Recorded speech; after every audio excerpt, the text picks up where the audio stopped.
Ladies, gentlemen, boys and girls, welcome back to the ADAC SimRacing Expo 2023 for our first talk with a very special guest, the very handsome, very intelligent Suellio Almeida, also now author of the motor racing book. How you doing, mate? You okay? Thank you so much. I'm great, man. How are you? Yeah, really good. Hot. The lights here are very, very hot indeed, as you can probably tell. But Suellio, tell the people at home and the people watching here in Dortmund, who are you? I am a sim racer. And I started getting very good at coaching just because I started doing it to pay my university. And then I was doing it more and more and more and more and more and more and more. And then I realized, wait, this can be my lifetime job, you know? So I started actually focusing on it, ditched my master's degree in piano to focus 100% on it.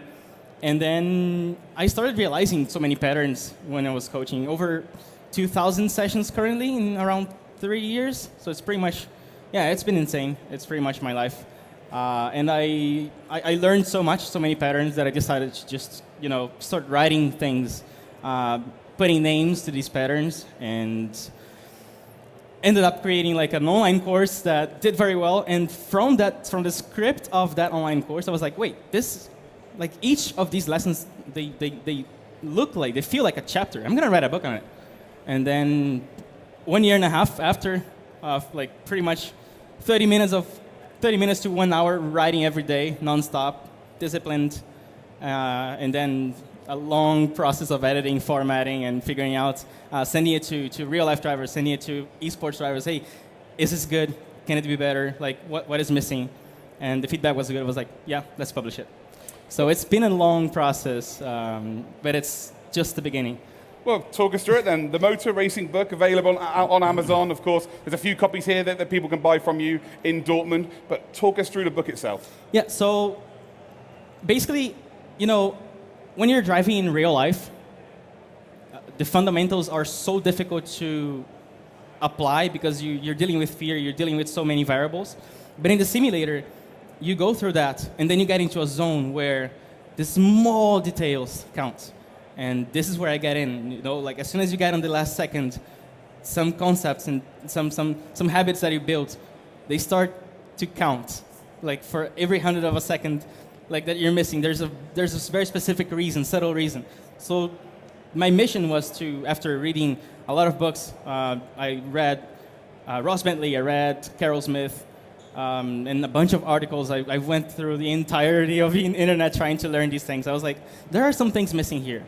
So I decided to fill the gap and, you know, like try to push the barriers a little bit on concepts about racing technique, especially because of so much experience that I have built coaching drivers that were beginning, but also drivers that were already on the top 0.1% in iRacing, and now we're competing top in the best teams in the planet. And I was able to help them. I was like, wait, if you think about this thing, it's going to help you. And they were like, yeah, it actually works. So this is a very, very, very, very specific book where I contribute with a lot of concepts that I created. So I try to not go through a lot of stuff that is already available on the internet, but if you go through it, through my book, you're going to have like complementary concepts that are going to make sense. So basically a bunch of stuff like slip angle, or the conception of weight transfer is so easy to get it wrong. It's so easy to get it wrong. But if you feel it the right way, then a lot of things that you learned before that didn't make sense start to make sense. So this is my contribution. It's like you start putting the pieces together and then clicking. So as soon as a student sends me a message on Discord, like, hey, I just had an aha moment and I got better. That's my mission accomplished right there. So this is what I do here. It's only about car handling. So it's literally about what you do with the car in terms of rotation. I do not talk about car setup. I do not talk about racecraft or fighting for position, because I'm hyper-focused on how you can go faster, how you can understand the car, how you can understand yourself. There's a lot of self-improvement in terms of like tension, mental approach, in terms of what you do with your body, posture. There's a bunch of stuff that if you're not comfortable, you're not going to drive fast. So that's, yeah. And a lot of other things. This is a pretty big book. It's 310 pages, 130 images. Which is good for me. I need pictures in a book for me to read. No. Visualization is so important. So I wanted to make sure I was putting in images as much as possible to make sure that if it's only text, it's even for me, it's also difficult to understand. So I'm like, if you see me like coaching on YouTube or whatever, I'm always gesturing and trying to make a visual explanation. So on the book, the image is the way to go. So who's the book for? That's probably the simplest question. The book is for. So here's the thing about this book. The way I explain it is accessible to everyone. So if you're just starting 1 month, 2 month experience, you will understand it. You will not be able to apply everything right away, but you will understand it because it's accessible. I try to not use complicated terms. I try to make it ultra accessible is the best word actually. But depending on your stage, you're gonna benefit in a different way. So if you're just starting, you're gonna know where you're headed to in your technique, and you're gonna prevent very bad habits. Like you're gonna prevent them because you understand what is the goal. You're gonna go straight to there. If you're very advanced, then you're gonna either fix many bad habits that you took, or you're gonna start putting words to things that you were doing by intuition. I'm gonna tell you a story. Like this was 2 weeks ago. I was racing a radical in real life for the first time, and one of my teammates, he was flying. He was super fast. But when we were analyzing the lap times with the coach asked him, on this corner, on this frame, if you like flat out corner, 200 per hour, the coach asked him, if you turned the steering a tiny bit more, what would happen? And he answered, I had no idea. I have no idea what would happen. And when I saw that, I was like, that's insane. How are you going like 200 kph flat out in a corner, and you don't know, you can't explain what is going to happen if you add more steering? You know, I even was like, that's dangerous. So for me, it's like you have to be aware of what you're doing. You have to be on top of every fraction of a second on the corner to know what's going to happen and to have control, full control of the car. And if you just trust on intuition and you try to do everything like, how do you call it, by heart, then it might bite you after. But if you try to be fully aware of all the steps, then you become a much more consistent driver. You become a better driver for your team because you're able to give proper feedback. You're better. You're gonna understand the car setup changes that the team makes to you, and this goes for real life and simulator. So basically, the more you understand about your own technique, the more you're gonna understand about the car, and the more you're gonna be able to communicate these things to the team or whatever environment you are. So you mentioned this book is all about handling. So to the consumer, what 3 major points of handling would you say this book addresses? Okay, so making sure you understand what are the traction limits, both longitudinally and laterally. So basically, how effective is your braking on a fully straight line based, depending on many different changing factors, like how much downforce the car has, whether you're going uphill, downhill, crest compression, and also when you start turning in, what are the effects of the engine braking and so on. So the first thing is like understanding fully peak traction longitudinally, and then how efficiently can the car rotate and what is the best line so that you can use the 4 tires at every fraction of a second from the time you start braking all the way to the very late exit of the corner. How can you maximize and keep that? And there are many, many, many missing pieces that as soon as you put them together, everything makes sense. You know whether you're going to be you're going to be able to decide what line you're going to take. You're going to be able to know what gear you're going to take based on like how much engine braking you want, and then I guess technical, but basically everything makes sense. So I would say you master peak deceleration, you master peak rotation, and then you master everything in between from transitioning in between there. Those 3 things pretty much summarize what I'm going to be talking about in this book. Well, that's the book. I obviously met you last year for the first time. We worked together a few times before that, and I'm very interested about your story. You know, real life racing, sim racing, coaching. So just tell the people at home a little bit about your story of how you got to this point. Okay, so I already told you that I started my career in piano, and I went to Canada to do my master's degree in classical piano. So I was actually playing with orchestras, doing competitions. I have over 10 competitions prizes in Brazil and international. I was focused on like playing piano. This is where it gets annoying for most people because you're just good at everything. No. Ridiculous. I mean, there's a bridge. There's a deep connection between human technique and whatever art you do. Like if you're good at piano, you're gonna transfer a bunch of things, a bunch of like sensitivity, the way you connect with your body, the way you feel your muscles, and the way you understand, like the way you communicate with the racing car, that somehow I brought a little bit of that from piano. I think it's very connected.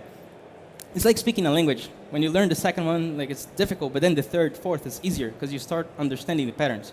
But anyways, I went to Canada to do my piano master's degree, and I started coaching to pay for the tuition, and then it exploded, partially because of COVID.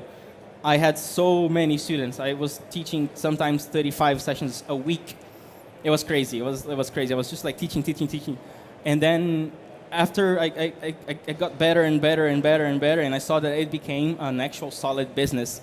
And one winter day in Canada, I just had this brilliant idea of creating a checklist. Like, how can I create a list of things that if you go through them in a very practical way, you can become a better driver? Because I was always coaching one-to-one. I was like, what if I could create something that you can go through and then you can get better? So that's the idea of my online course that I created. And it exploded again. Like it went so well that it allowed me to pay for my first season in real life. And that was all money from coaching, from courses, all from my pocket. And then I started racing. I got the best experience possible that I could in real life. And from there, I decided to, I was always documenting everything and creating content on Instagram, creating content on YouTube, initially to advertise my own coaching. But then I started realizing that I was becoming kind of like a persona on YouTube and like representing that a sim racer can go to real life. And I started doing that more and more to the point where I, this year, started racing in Formula 4, got wins, got podiums, and now I tested at Radical. And next year, I'm 99% sure I'm going to be racing a full season. So pretty much my racing career is starting to solidify. And now I see that there's a direction. I have a very clear plan for the next 5 years. There's a volume 1 here. There's going to be a volume 2. I'm hiring professional drivers and professional engineers to help me write the second volume that's going to be about racecraft and about car setup. And that's a plan for 2025, 2026 to have all 3 volumes published. In the meantime, I'm just going to continue to do that transition to real life, learn more, improve the books. And then this is a continuous circle where I'm just trying to give back to the community, because it's not about, at some point it was really not about me only. It was like, wait, I can represent this bubble that is growing a lot, and now it's an inspiration to a lot of people, and I love the recognition, and I love to be inspiring more and more people, so I will continue to do so. You briefly mentioned COVID. Obviously, sim racing just went bang, it exploded during COVID. No one could go out, they couldn't work, we were stuck at home just doing laps. Well, I certainly was. I call this now the post-COVID era, everything's sort of settled down. Have you noticed a decrease with the coaching, or has it just continually gone upwards? It keeps growing. It keeps growing. I think Drive to Survive is one of the things that I noticed. Like, wow, there's so many people. I'm now coaching kids who got into the motorsports because of Drive to Survive. And then 4 years later, they're competing seriously. So I see a whole influx, a new generation coming from many different sources. And I mean, content creation, YouTube, Instagram, I see a lot of people saying they started racing because they saw like a short on their feed. So I think, although COVID was a boom and then it kind of cooled down a little bit, there are still consequences of like things are just spreading like that. So I see it's not gonna stop. I think it's more people from the real life scene are taking sim racing seriously, both to train but also to identify and bring more talent and creating this bridge that is stronger than ever. So I think the way is up. So you went from playing piano, then you got into a real world of racing, then sim racing, real world sim racing at the same time, and now a lot of coaching, writing books, of course. What motivates you each day to come up with these new ideas? I think it's the fact that some of my ideas are creative and unique, and I think the way I explain this helped so many people, and no one has ever talked in that way to them. So I was like, wait, that's something that maybe I brought some crazy ideas from the piano. Actually, not maybe, 100% sure, like a bunch of these crazy ideas here come from piano. So because I have something to contribute that's kind of unique, I'm like, I'm not just going to waste it, like let's hyper-focus on that, and that's going to be my legacy. Hopefully in 20 years, 30 years, this is going to be out there. I'm going to for sure improve it. Ross Bentley wrote 11 books. This is my first, and I look up to him. It's like, I want to be someone like him. I want to create this positive influence in the scene. Perfect. Well, the last thing to really say is, where can they find you to buy the book this weekend, and where can they buy the book? So online? I actually brought 100 of these. They're going to be available on the meet and greet area, which is right there, I guess. Yeah. And you can buy this book on Amazon. It's in paperback. It's in softcover, hardcover. It's in Kindle. You can also buy the PDF in my website, and I'm going to sign all these 100 books. So if you're here, check it out. It's the best work of my life, I promise. Well, thank you very much for your time. We can have a round of applause there for Suellio Almeida. Thank you.